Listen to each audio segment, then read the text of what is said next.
Southward, where tonight a small town in Alabama is mourning the loss of their mayor, who died of an apparent suicide just days after a conservative news site published a story that showed alleged photos of him on social media.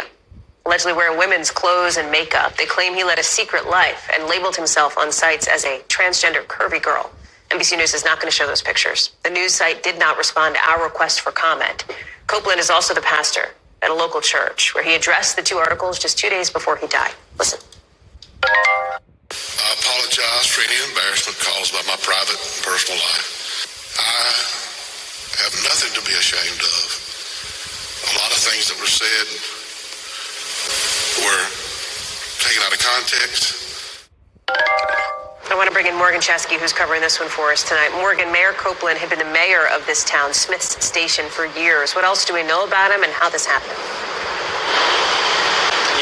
Hallie, elected back in 2016, we know that Smith Station is a town of about 5,000 people, and when Bubba Copeland was elected, it was reported that he really wanted to try to grow this small community, bring new business in. It was a place that he recently described as a modern-day Mayberry, and by all accounts, he was successful during his tenure as mayor. And you mentioned, Hallie, he wasn't just the mayor of Smith Station here. He was also the pastor of a local church, also owned a local convenience store, so he was just about as involved as you can get in a small rural community there, where he had been beloved by many. And in 2019, he even had a chance to meet then President Trump.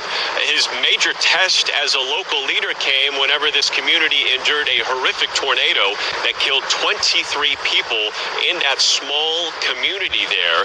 And it was building from that he initially intended to run again, of course, up until he tragically took his life on Friday, following the publishing of that article that we will not be showing.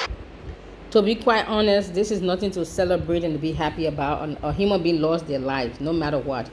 But who would you blame for this? Would you blame him for living a double life and hiding it? Or would you blame the news for finding his pictures and publishing and posting it out there that it became like a headline breaking news?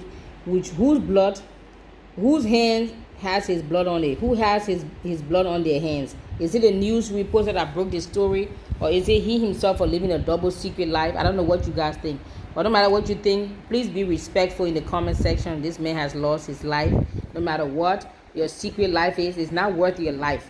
Get some help, get some counseling, get some prayers, get some deliverance, get some hands laid on you, speak in tongues, let somebody baptize you to get anointing oil. Get help.